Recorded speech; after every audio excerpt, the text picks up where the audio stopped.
We'll start with Samuel, calling in from Texas. Why do fundamentalists target evolution? Samuel, how are you doing today? Samuel, can you hear us? Yes. Hey, there you are. Hello. Hi. Hello. Forrest, I just want to say real quick, I'm a huge fan of your content. I love your Reacteria series. Paul, I've never heard you on this show before, but very, very pleased. You guys both done a great job of hosting this. But I did want to ask.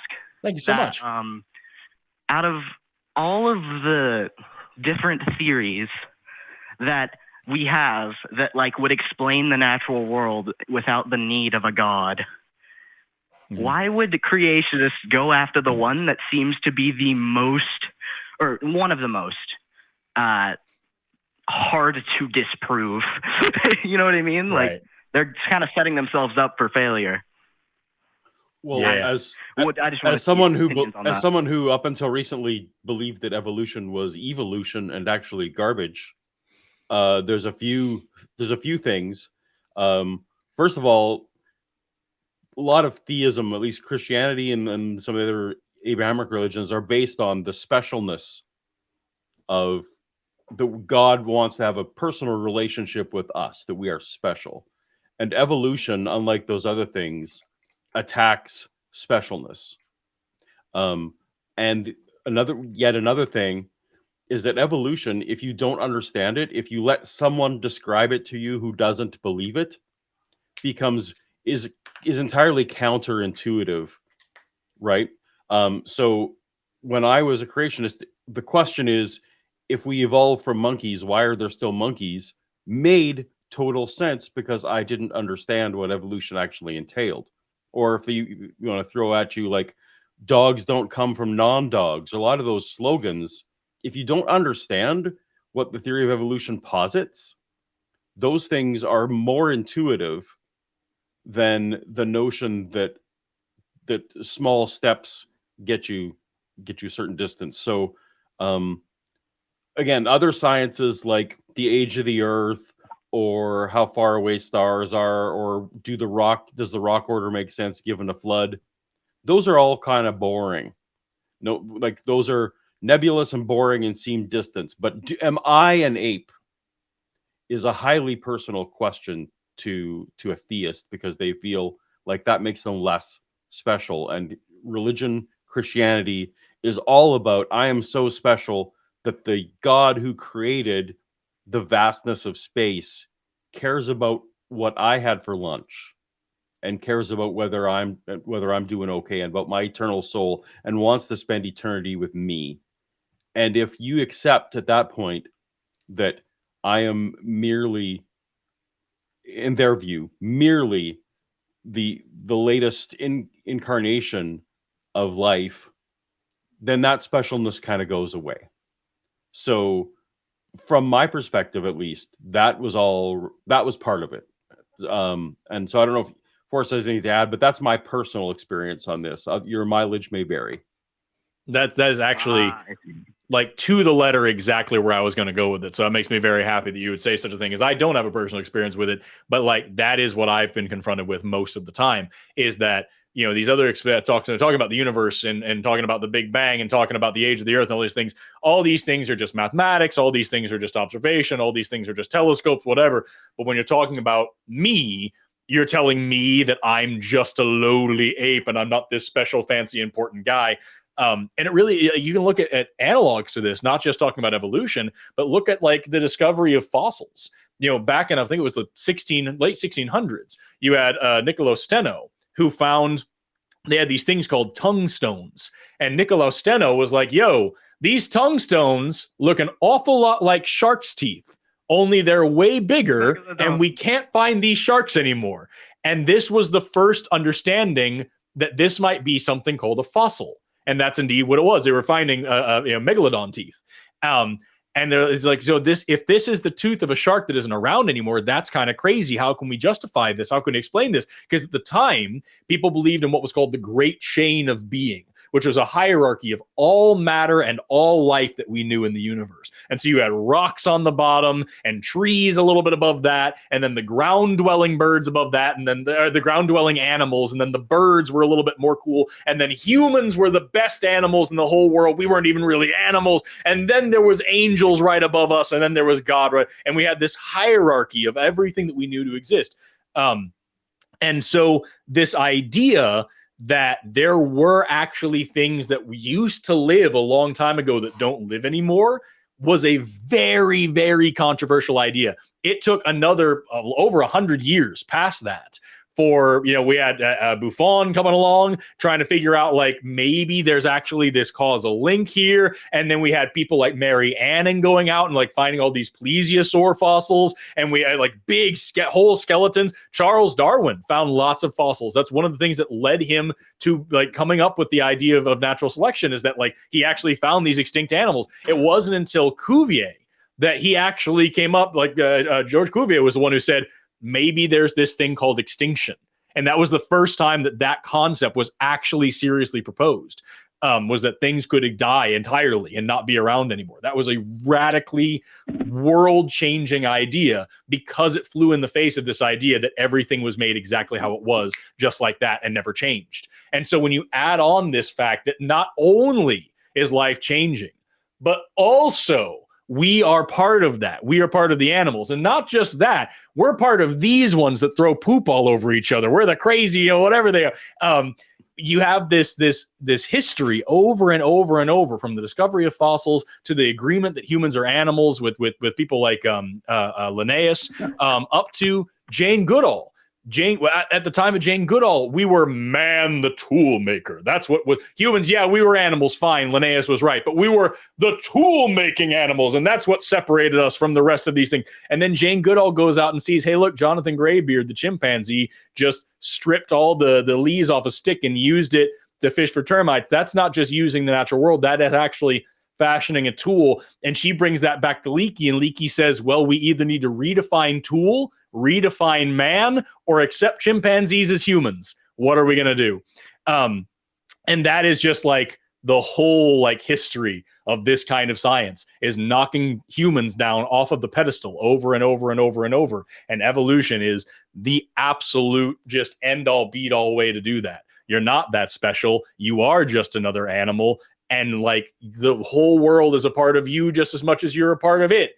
And that's really, really hard for somebody to accept when they've been raised in a doctrine that teaches you that, like, Paul said, that you are the most special thing in the world and the whole universe was designed with you in mind. That's pretty much the polar opposite of that whole dogma. I see. I think it's also like, oh man, come on, we got to get rid of the tier list of different animals. I just think that's that was pretty tight, bro. It was good when we had it. Dang it, we like the tier list.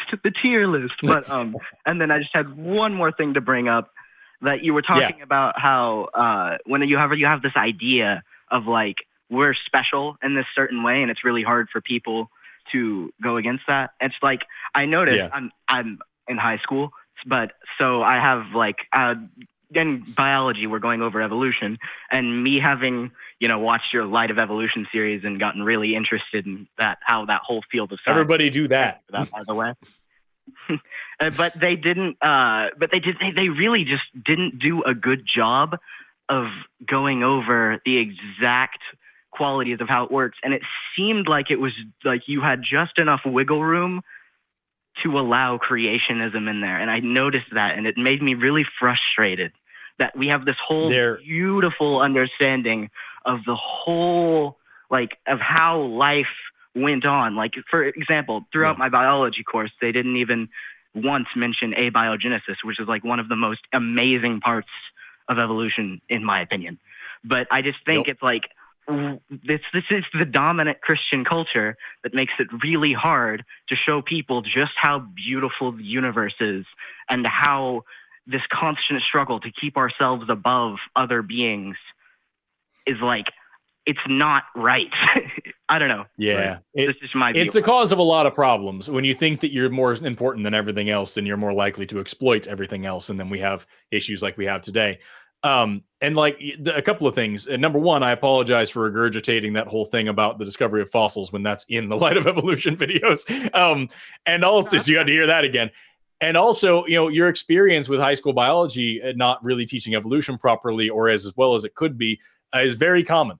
I frequently talk about, I think it was Penn State did a publication a couple of years ago where they surveyed high school biology teachers across America, and they found that 28% of them, only 28%, actually taught evolution in a manner that was consistent with the implementation of like the National Research Council recommendations for like how to teach the actual evidence for what evolution is and how it works. 28%.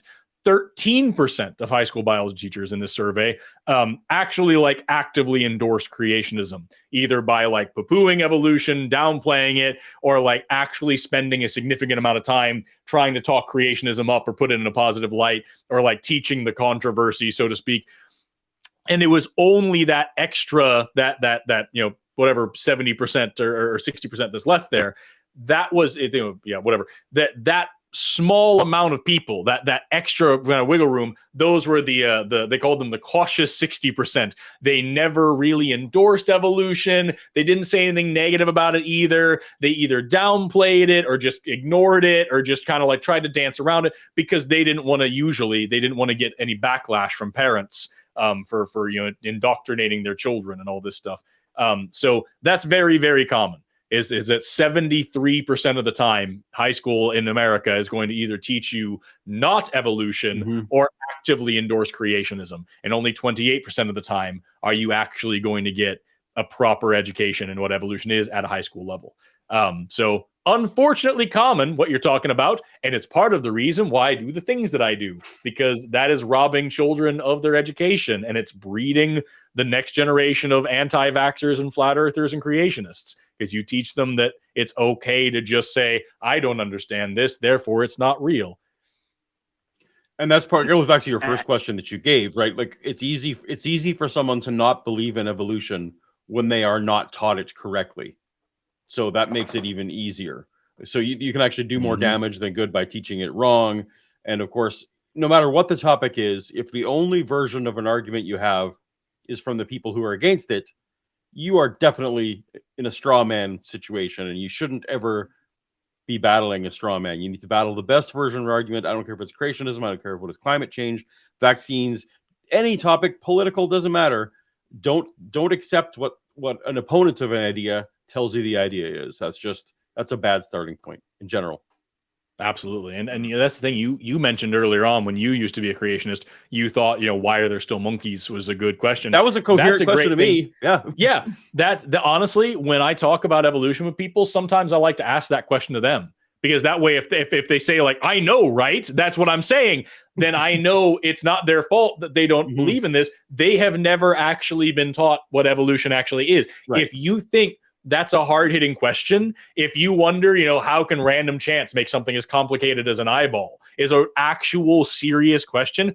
If you think, why do you have so much faith in Darwin, is an actual serious question, then this is not me being, some elitist asshole. Nope. Like, you don't actually know the actual first thing about what this science is.